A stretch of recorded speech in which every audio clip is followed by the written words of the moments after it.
Diqada navdewletî de yek ji kêşeya ku her diçe dibe kêşeya ser êşiyê ji bo Tirkiye, bin pêkirînên duwarê mafên mirovî, qedexe û astengên pêşiya azadiyan e. Şaxa Komeleya Mafê Mirovan ya Stenbolê bi bonê hefteya Mafê Mirovan derbarê qedexeya çalakiyan, astengkirina derbirina ramanê, girtin, işkence, tecdîta li ser girtiyan û girtina Serokê Yekîtiya Bijîşkên Tirkiye Şebnem Koror Fincancı ku diyar kiribû dewleta Tirkiye çekên kîmyayî bikartîne çalakiyek li darxist. Di çalakiyê de hate ragihandin kêşeya Kurdî divê biriya demokratîk bêçareserkirin, ne birêbazên şer.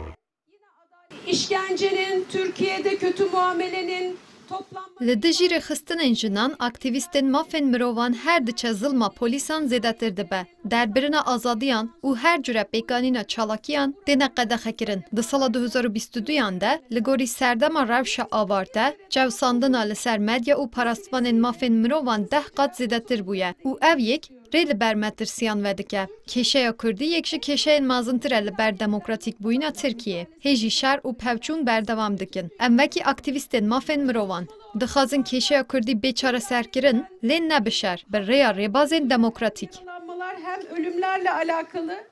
Di çalakiya Komeleya Mafê Mirovan de hate ragihandin, wek li hemû dinyayê, li Tirkiye jî civak li dijî kiryarên dermirovî û binpêkirinên mafên mirovî de dengê xwe bilind dike.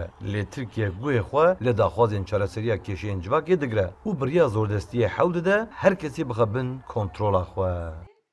Türkiye İnsan Hakları Vakfı İstanbul temsilciliğinde işkencenin önlenmesiyle زۆریەک لە ئەندامانی کۆمەڵە و دامەزراوەکانی مافی مرۆڤ بە تاوانی ئامادەکردنی راپۆرت دژی ئەشکەنجە و پێشەلکاریەکانی مافی مرۆڤ و ئاگادارکردنەوەی ڕایگەشتی دەستگیر کراون و لە زیندانەکاندان. تورکیا ڕاستە ڕێککەوتنامەی پاراستنی مافی مرۆڤی واژۆ کردووە، بەڵام خۆی هەموو مافەکان پێشێل دەکات.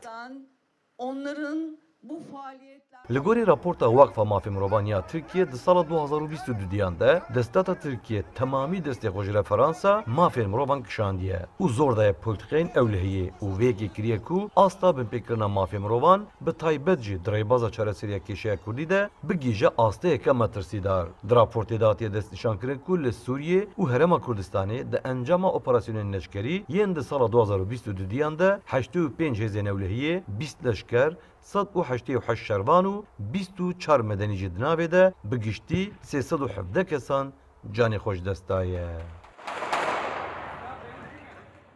Azad Altun, Kurdistan 24, Stenbol.